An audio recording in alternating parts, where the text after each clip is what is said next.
মাধ্যমিকের ইতিহাসে বেশি নম্বর পাওয়া মোটেই কঠিন নয়। তবু জীবনে প্রথম বড় পরীক্ষায় অনেকেরই ভয় থাকে ইতিহাস নিয়ে। তাই তোমাদের জন্য রইল ইতিহাসে ভালো মার্কস পাওয়ার স্ট্র্যাটেজি। আমরা আলোচনা করব বিভিন্ন ধরনের প্রশ্নগুলি নিয়ে এবং ইতিহাসে কীভাবে টাইম ম্যানেজ করবে সেই নিয়ে। মাল্টিপল চয়েস প্রশ্ন। ইতিহাসে প্রচুর পরিমাণে শর্ট প্রশ্ন থাকে, একটু চেষ্টা করলে এতে পুরো নম্বর পাওয়া যায়। প্রশ্নপত্রের প্রথম বিভাগে থাকে 20 নম্বরে মাল্টিপল চয়েস বা এমসিকিউ। এতে পুরো নম্বর পেতে হলে পুরানো পড়া বারবার অনুশীলন করতে হবে। বিভাগ খ। প্রশ্নপত্রের দ্বিতীয় বিভাগে 16টি প্রশ্নের উত্তর দিতে হয়, যার মধ্যে থাকে ম্যাপ পয়েন্টিং, শূন্যস্থান পূরণ, সত্য মিথ্যা, বিবৃতি ব্যাখ্যার মতো প্রশ্ন। Map pointing.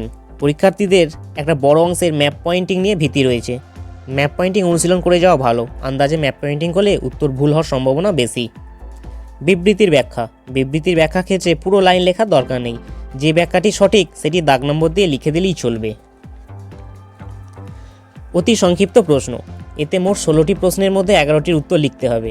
2টি থেকে 3টি বাক্যের মাধ্যমে উত্তর দেওয়ার সময় সাল তারিখ ঠিক রাখতে হবে। পাশাপাশি উত্তর যেন সম্পূর্ণ হয়, অল্প কথায় বিষয়টি গুছিয়ে লিখতে হবে। সংক্ষিপ্ত প্রশ্ন। 4 নম্বরের 6টি প্রশ্নের উত্তর লিখতে হয়। 4 নম্বরের প্রশ্নের ক্ষেত্রে 7-8টি বাক্যে উত্তর লিখবে।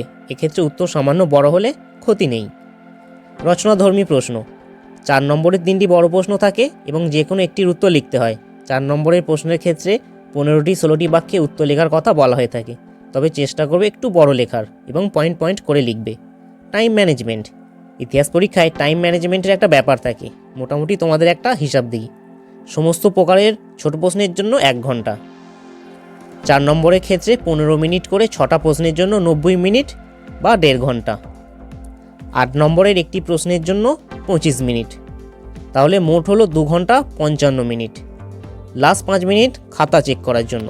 তাহলে নির্ভয়ে নিশ্চিন্তে পরীক্ষা দাও, নাম্বার খুব ভালোই পাবে। ভিডিওটি ভালো লাগলে অবশ্যই তোমরা বন্ধুদের শেয়ার করো। স্টুডেন্ট লাইফ ইউটিউব চ্যানেলটি সাবস্ক্রাইব করে দাও এবং পাশে থাকা বেল আইকনটি প্রেস করে দাও। এর ফলে যখনই ভিডিও আপলোড করা হবে তখনই তোমাদের কাছে পৌঁছে যাবে। Good luck for your exam. খুব ভালো করে পরীক্ষা দিও।